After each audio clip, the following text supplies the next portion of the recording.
ሰላም ሰላም ጤና ይስጥልን ውድ የጋት ሚዲያ ቤተሰቦች እንደያላችሁበት ሀገር የሰዓት አቆጣጠር እንደምን አላችሁ? እንደምን ቆያችሁ? ጥር 20 2018 የጋት የጠዋት የቁርስ ልንለው እንችላለን አጫጭር መረጃዎች ወደ እናንተ አደርሳለሁ። ሼር አድርጉ፣ ላይክ አድርጉ፣ ሀሳብ አስተያየታችሁን አካፍሉ። የጋት ሚዲያ ሜምበር ሁኑ። ጋት ሚዲያን በሱፐር ቻት በሱፐር ታንክስ ደግፉ። እየደገፋችሁ ነው። ከበረ ምስጋና ያደርሳችሁ። ሶስት አጫጭር መረጃዎችን አደርሳችኋለሁ። እንግዲህ በትናንትናው ዕለት ሆፕፉሊ እንደተከታተላችሁት ከኔም ከሌሎችም የሚዲያ አውትሌትስ የአሜሪካ ምክትል የውጭ ጉዳይ ሚኒስትር ወይም ምክትል ሴክሬታሪ ክሪስቶፈር ላንዳው የአፍሪኮም በአሜሪካ የአፍሪካ እዝ አዛዥ ሌተናል ጄኔራል ዳግቪን አንደርሰን በኢትዮጵያ አሜሪካ አምባሳደር እርቪን ማሲንጋ ወታደራዊ አታሼዎች በ90ኛ ዓመት የምስረታ በዓል በአየር ኃይል ግቢ ቢሾፍቱ ሐረር ሜዳ ተገኝተው ነበር። ንግግር አድርገዋል። ንግግራቸውን እንደተከታተላችሁ ተስፋ አድርጋለሁኝ። ክሪስቶፈር ላንዳው ኢትዮጵያና አሜሪካ ሁለቱም የጋራ ጥቅሞችና የጋራ ስጋቶች አሏቸው።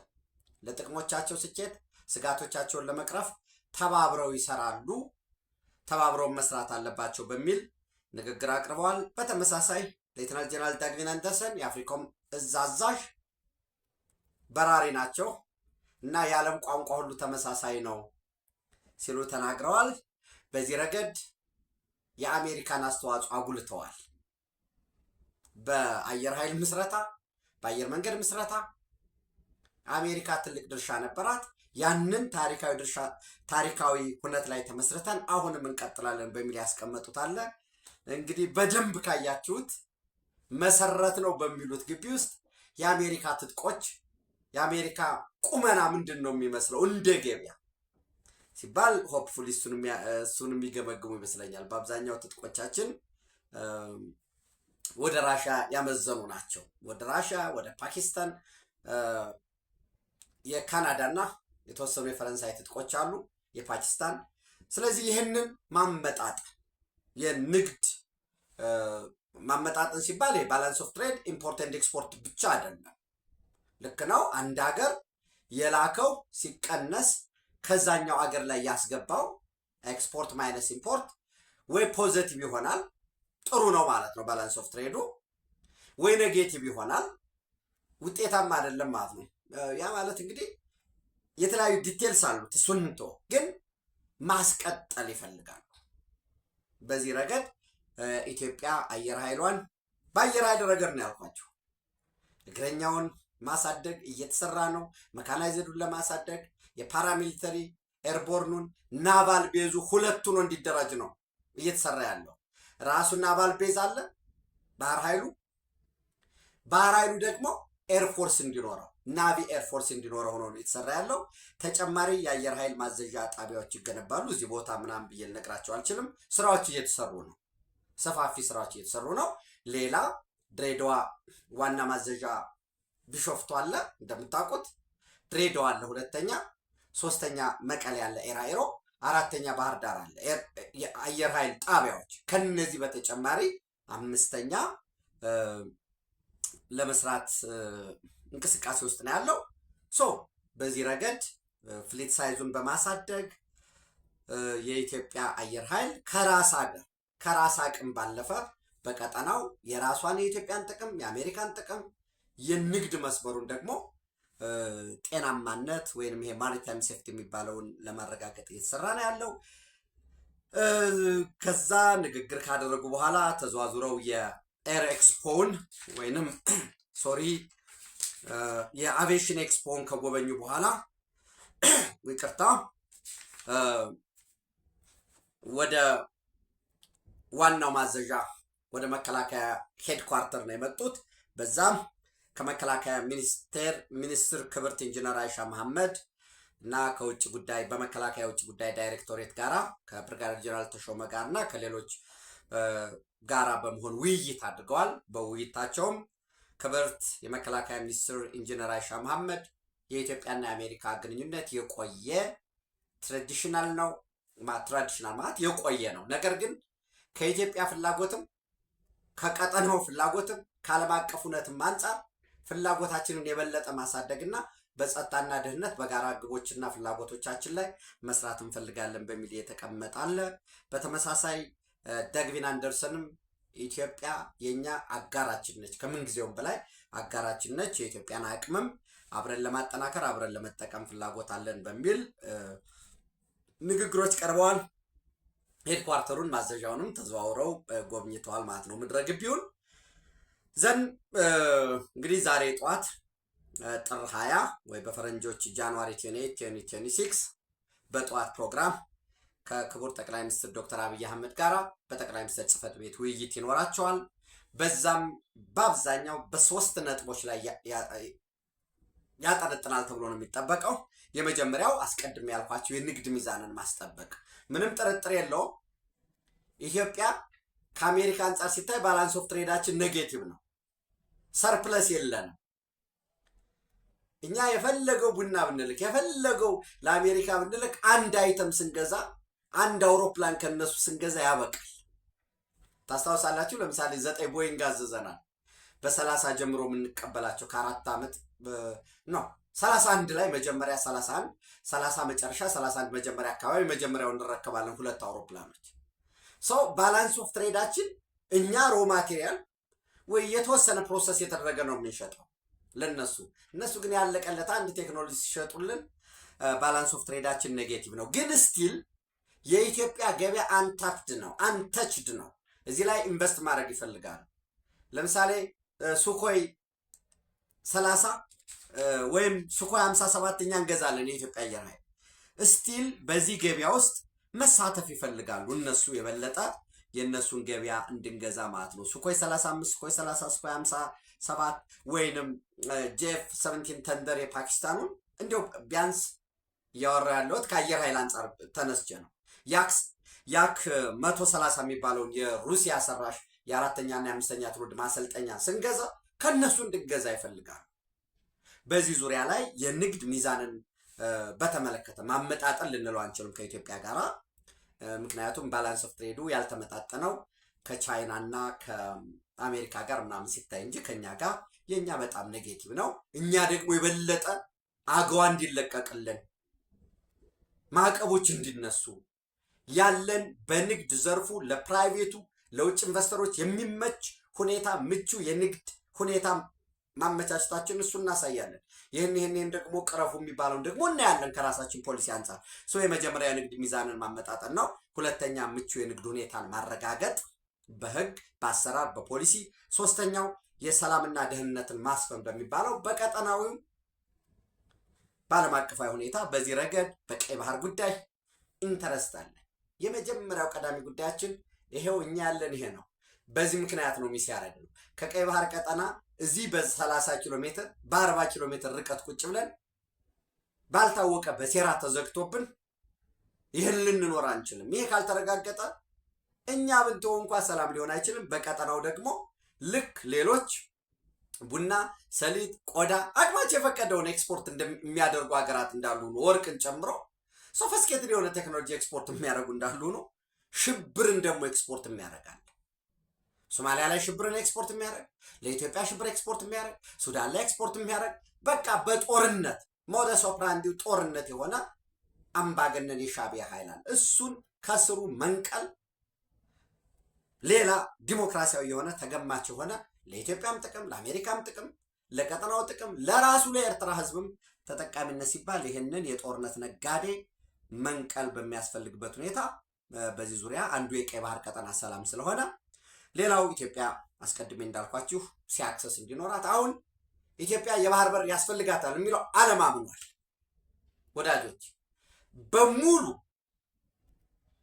አንድም ሀገር ኢትዮጵያ የባህር በር አያስፈልጋትም የሚል የለም። ሞዳሊቲው ግን ይለያያል። አንዳንድ ሀገራት አዎ አስተማማኝ የሆነ ተገማች የሆነ ለ30 ዓመት ለ50 ዓመት ለ100 ዓመትም ቢሆን አስተማማኝ የንግድ ወደብ ያስፈልጋችኋል፣ የባህር ኃይል የምትሉት ግን ለጊዜው አቆዩ ያሉ ሀገራት ይቆየን ሀገራት። ሌሎች ደግሞ የለም ያስፈልጋችኋል እንጂ 130 ሚሊዮን ህዝብ ይዛችሁ መጀመሪያውንስ እንዴት እስከዛሬ የጥያቄ አልተጠየቀ? ነውር ነው። የክቡር ጠቅላይ ሚኒስትሩን አነጋገር ልዋስና ነውር ነው፣ ይሄ መሆን አልነበረበትም የሚሉ አገራት ተፈጥረዋል። ሌሎች ደግሞ ያው ፕሪቴክስቱን በሰላማዊና በዲፕሎማሲያዊ መንገድ የሚል ከፊት ወይ ከኋላ ያመጣሉ እንጂ ኢትዮጵያ አስተማማኝ የሆነ የባህር በር ያስፈልጋታል። አገራችን የሆነ አገር ኤክስ ኢትዮጵያ የባህር በር ለማግኘት በሰላማዊና በዲፕሎማሲያዊ መንገድ ለማግኘት የምታደርገውን ጥረት እንደግፋለን ብሎ ያስቀምጣል። ከዛ ውጭ ግን እራሱ ኤርትራ መጀመሪያ ሲያሾፍ፣ ሲቀልድ፣ ሲያጠጥል ቅዠት ነው ከንቱ ህልም እያሉ የነበሩት አሁን ምን አሉ? ዓለም አቀፍ ጫናው በሙሉ ሲበረታባቸው እኛ እኮ የንግድ ወደብ መቼም ቢሆን ኢትዮጵያን ከልክለን አናቅም ወደሚለው ነው የመጡት። በዚህ ረገድ ቦልድሊ ደግሞ ያስፈልጋችኋል መሰራት አለበት የሚል በዚህ ስራዎች እየተሰሩ ነው። ይሄ ስራ ምን አመጣ ስንል እንዲሁ ቢያንስ በሐቅ ለመነጋገር ቢያንስ ሌላውን እንቶ የፈረንጆች አዲስ ዓመት ከገባ ዛሬ ጃንዋሪ 28 ነው፣ 28ኛ ቀኑ ነው። በዚህ 28 ቀን የቢዝነስ ዲፕሎማሲውን፣ የኢንተለጀንስ ዲፕሎማሲውን፣ የሴኪሪቲ የሚመጡትን በወታደራዊ ዲፕሎማሲዎችን፣ የኢንተለጀንስ ዲፕሎማሲዎችን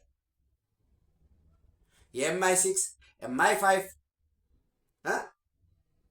የሲአይኤ ወደ ኢትዮጵያ ያመጡትን ኢትዮጵያ ልዑክ የላከችበትን ክቡር የብሔራዊ ደህንነትና መረጃ አገልግሎት ዳይሬክተር ወደ ሶማሊያ የሄዱበትን ከሶማሊያ ያመጡትን ይህ ሁሉ ትተ ነው በኖርማል በሆነው ይሄ ትራዲሽናል በምንለው በውጭ ጉዳይ ሚኒስቴር ደረጃ 6 ሀገራት ለባለፉት 28 ቀናት ዛሬን ጨምሮ ትናንት ያለውን ትናንት የመጡትን የአሜሪካ ምክትል የውጭ ጉዳይ ሚኒስትር ክሪስቶፈር ላንዳውን ጨምሮ ወታደራዊ ጉብኝቱን ተውት ብያቸዋለሁ።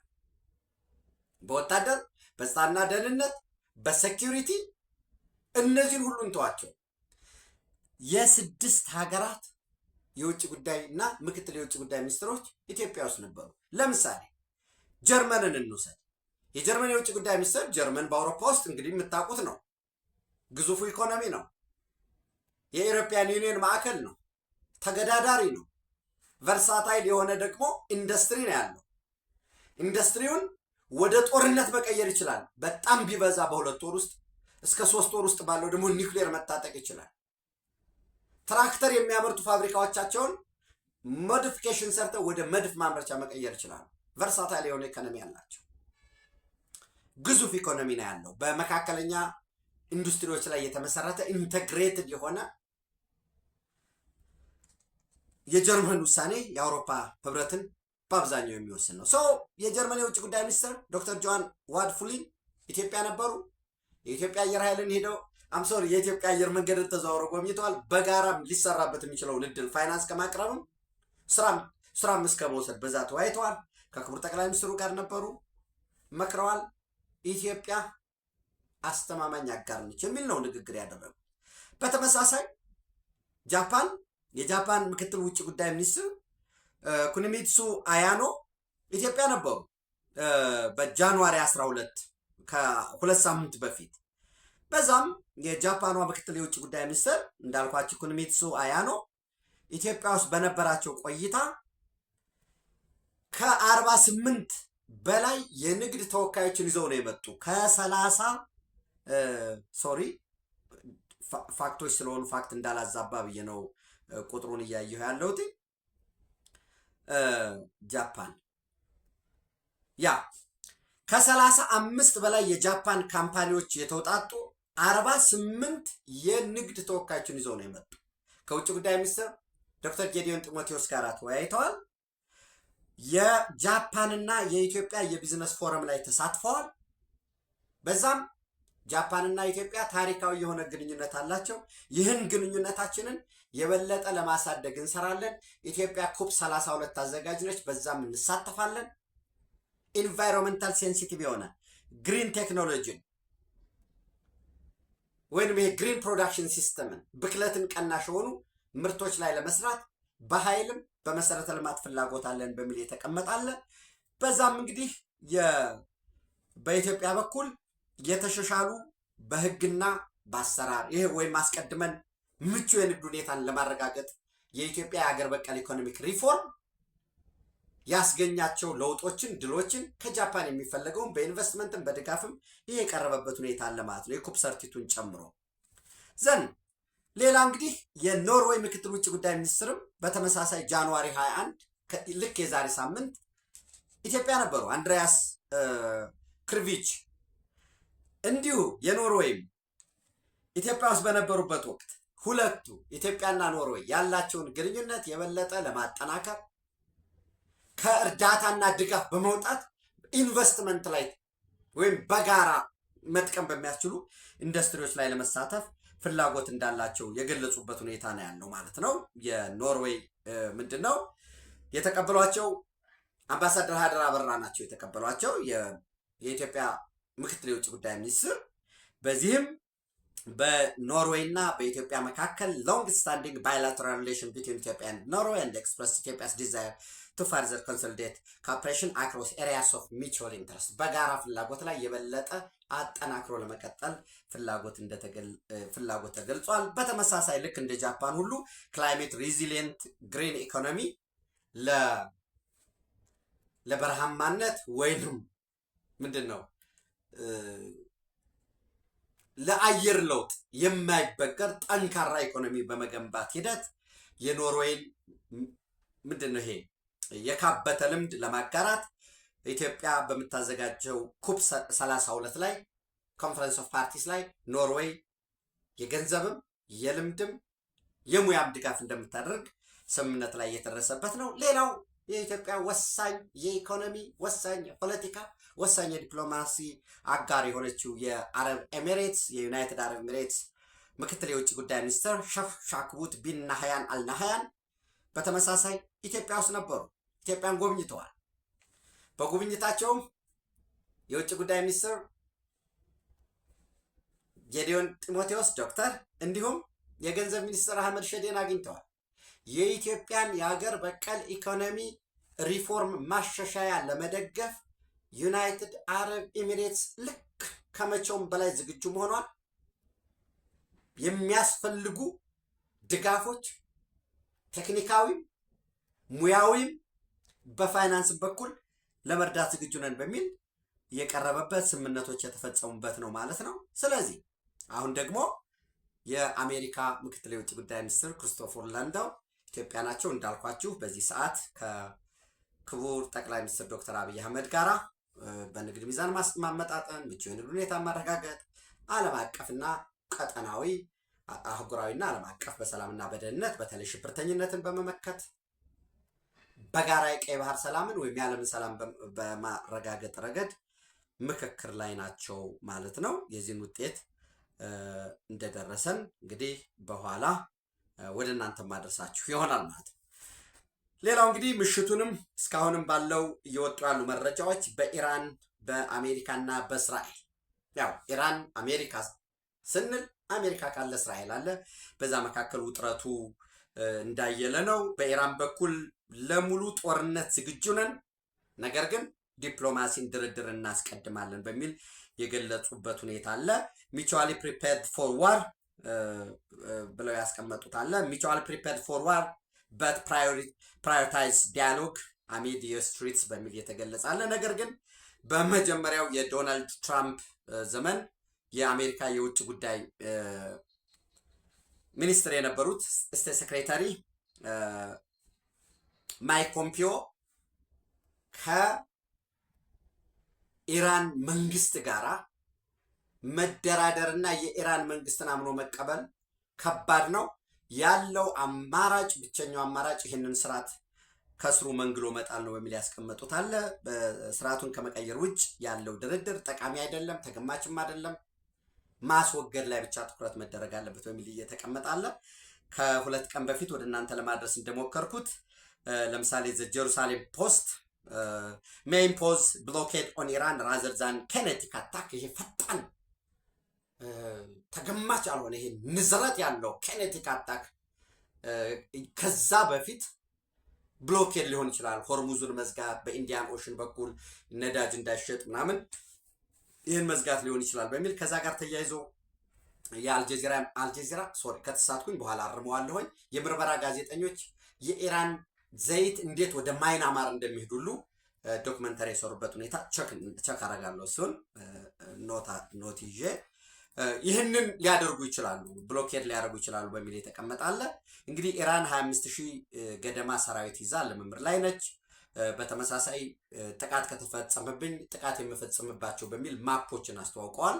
አደባባይ ላይም የአሜሪካን ባንዲራ ሰቅለው ያንን ያው ፕሮፓጋንዳ ነው፣ እሱን እየሰሩ ነው ያሉት። በተመሳሳይ ዩናይትድ አረብ ኤሚሬት፣ ሳውዲ አረቢያ ለኢራን አቻዎቻቸው እኛ በፍጹም የአየር ክልላችንን እናንተ እንድትጠቁ አንፈቅድም በሚል እየገለጹ ያለበት ሁኔታ አለ።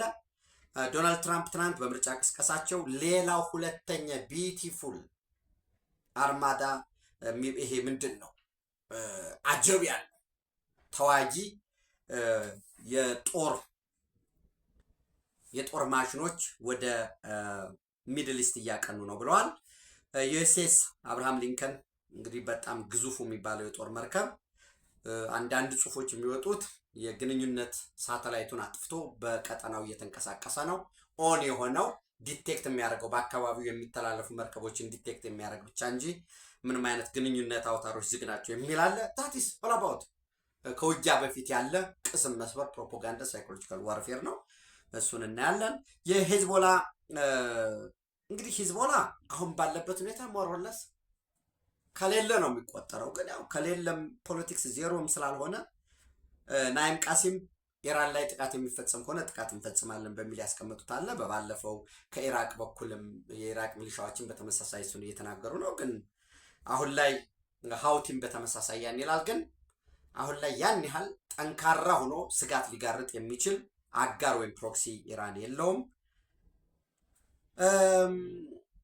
እንግዲህ አንዳንዶቹ ዛሬ ጥቃት ሊፈጸም ይችላል የሚሉ አሉ።